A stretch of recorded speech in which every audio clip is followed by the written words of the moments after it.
Hi, welcome to Edward Box Guitar Tuition. So my classic album inspection today is Extreme's debut album, released I believe March the 14th, 1989 on A&M Records, 35 years old today. I first became aware of Extreme and Nuno Bettencourt in November's issue of Guitar World. This had Joe Satriani on the front. This was November 1989. He was promoting Flying the Blue Dream. I'm guessing the Guitar World came out in October.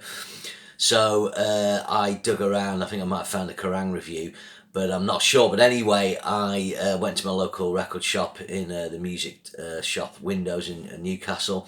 I probably picked up a copy for about £6 there. Initial impressions, always liked this album. Had nice crunchy guitar, nice sort of airy productions, produced by Mac and the band, who was of course the engineer for Queen in their 80s period. Later on I would get really into Porno Graffiti. We'll sort of come to that and how my relationship changed with the band.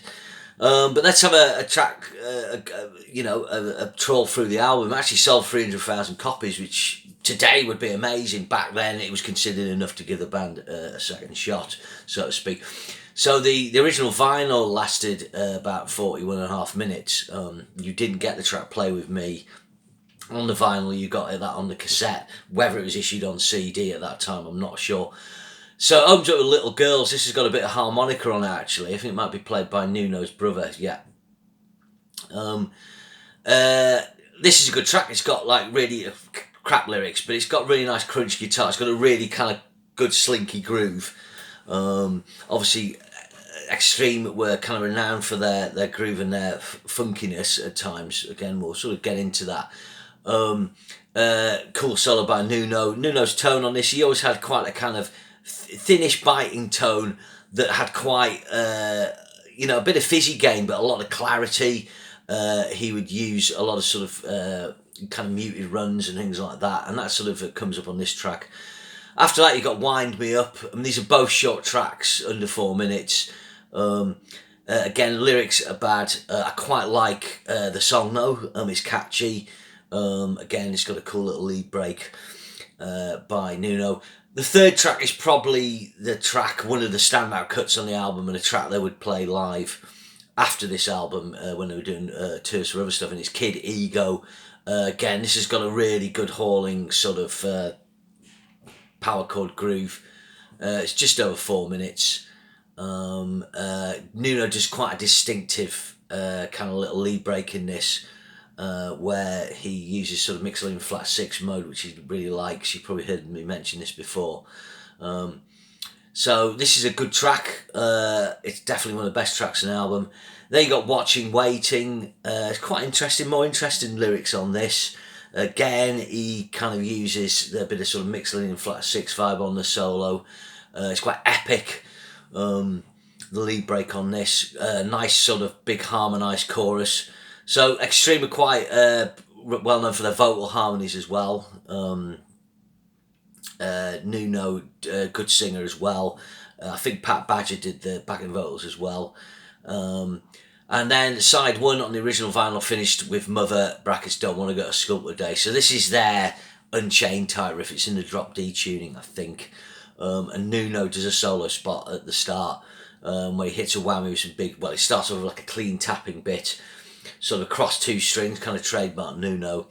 Then he goes into a fast 2-string arpeggio section. He uses what I call the Gary Moore lick. So I've probably talked about this before. Gary Moore's got this major 7 lick he always liked to do. That he actually, predating that, is actually Pat Thrall did it. If you listen to is it Automatic Man album, Pat Thrall does the lick like that. So maybe Gary Moore's nicked it off him.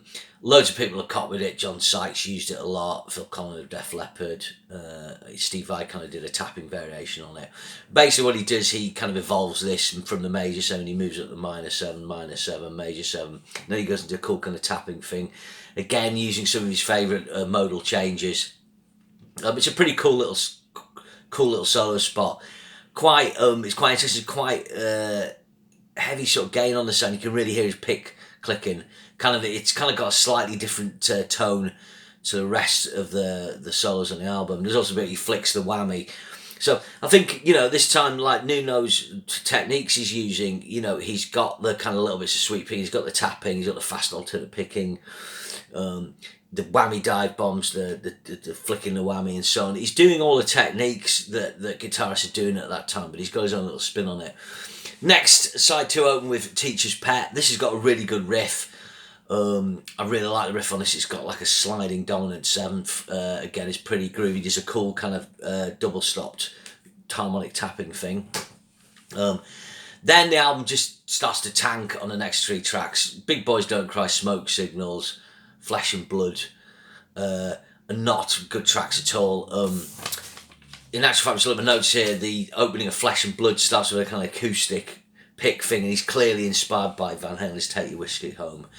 And then the album picks up with Rock-A-Bye Bye. This is quite an interesting song. It's 6 minutes long. It's the only really long song on the album. And it's in kind of 2 parts. It's kind of got this piano ballad. And then it stopped, big harmonies, obviously inspired by Queen. And then it kind of stops and it goes into this kind of cinematic underscoring with keyboards and synths. And Nuno does an epic kind of wah-wah, really emotional lead break over it, which is very good. And then it finishes with one of the all-time hair metal classics, Play With Me. Again, featured on Bill and Ted's Excellent Adventure. This, it's got a great solo on it. And I think, again, what the solo shows up on this, Nuno kind of does a take on the neoclassical thing. And I think that's where he kind of stands out is he touches base with kind of arpeggios and neoclassical type things, but he's got the Van Halen thing, and the neoclassical players tended to be neoclassical, and the LA Van Halen type players tended to be that, and Nuno kind of crossed two zones with that and sort of had that Aerosmith groove on something. It's kind of like a shred version of Joe Perry. Of course, Van Halen. I think his muted picking recalls someone like Al Di Meola as well. Okay, so the performances are good. Paul Geary's just pretty straight on the drums. Pat Badger's good. I've never really got away with Gary Cheroni's singing. He's a really competent singer. I just feel he always felt too like musical theatre to me.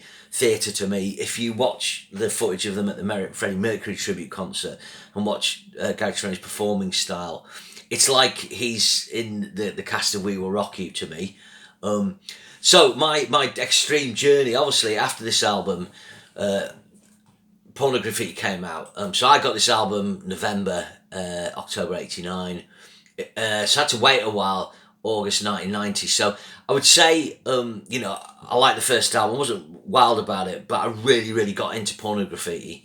And I was extreme mad for probably about 6 months or so. Let me just check a sec, because I can March, yeah. So what happened was More Than Words comes out on March 12th, 91.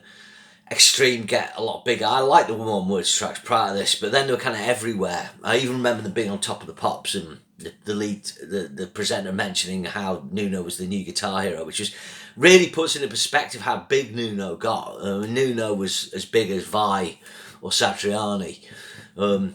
And he was the only kind of guitar hero playing in a band that was kind of having hits. And Brian May had the kind of patronage of Brian May, Queen, who was a fan, and obviously Extreme were big Queen fans.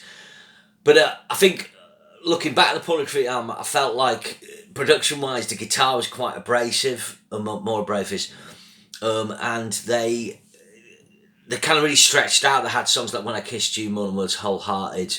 The lyrics were better, definitely. They broke away from some of that childish lyrics on the first album. But they kind of lost some of that, nice Van Halen hair metal thing, which I liked. But I think my main thing with this, they started to do a lot of syncopated. This is when they became a sort of funk metal band. This is called a funked up fairy tale, this album. But I was talking about it with a friend the other day, and the thing with Extreme is they're so tight.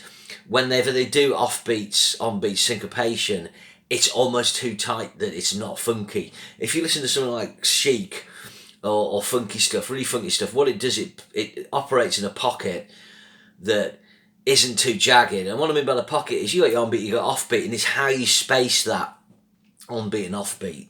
And then it's about the other instruments finding a space so that, the bass player will sit in their own space slightly away from the guitar, and the drums will go in their own space, and that's why stuff like Chic and other funk is really funky. I think a lot of funk metal and funk rock, and this includes the Chili Peppers, when Faith No More were funky, because of the nature of metal, it wasn't, and hard rock, it wasn't that funky to me. It didn't have that groove. Almost, if they'd gone back and listened to classic rock more, like Sabbath and Zeppelin, and got that groove and put that into a funky thing, maybe that would have. Living Colour were another one to me. I never felt these bands had that swing and that feel that they sort of claimed or hoped to have, but that's just my viewpoint. So yeah, I went to see Extreme live at the Riverside, which is a venue in Newcastle, but the busyness of them just started to grate on me, and then I did not listen to the Pornography album for 6 months after that. It was about summer of '91. When I went back to it in that autumn, I just wasn't interested, and I just went away from Extreme. And if I'm honest, I've never come back to them. I've come back slightly to this first album, which I think I'll give a 6 out of 10. I think when it's good fun. When it's not happening, it's not happening. But it is a good first album. But for me, their over-ambition, they kind of, like on the Three Sides to Every Story, you know, the songs got very long and they lost some of that fun. There's, like, Play With Me is just such good fun. 3.5 minutes, you know, there's probably not a song that's 3.5 minutes on Three Sides to Every Story. You know, it's just very bloated. A lot of people won't agree with me with this. It's just my take. Yeah, there's Three Sides to Every Story. It has one track that's 2 minutes. All the rest are over 4 minutes. A lot of 8 minutes, 6 minutes, 7 minutes, and so on. So that's what happened with Extreme. As for Nuno, I think he's one of the great guitarists of that time. Obviously, recently, Extreme done a new album, and you know, there's a lot of positivity about Nuno. He's still keeping on top of his chops. In a way, he's protected his legacy. He's stayed on top of his chops so he can still deliver those classic Betancourt solos like Get the Funk Out or He-Man Woman Hater and so on. And Extreme's debut album, this album is still a good, really good place to start with Nuno. And certainly the first 2 Extreme albums do have amazing guitar. Like I said, the guitar kind of calmed down after that as the 90s went on. Okay, so there, end of my review. Like I say, this was an album, it was what I call a college album, Extreme's debut. I love, you know, really liked it at the time, not as much now, but I'm glad to review it here. So remember, share and subscribe, and I'll see you again soon. Thank you very much.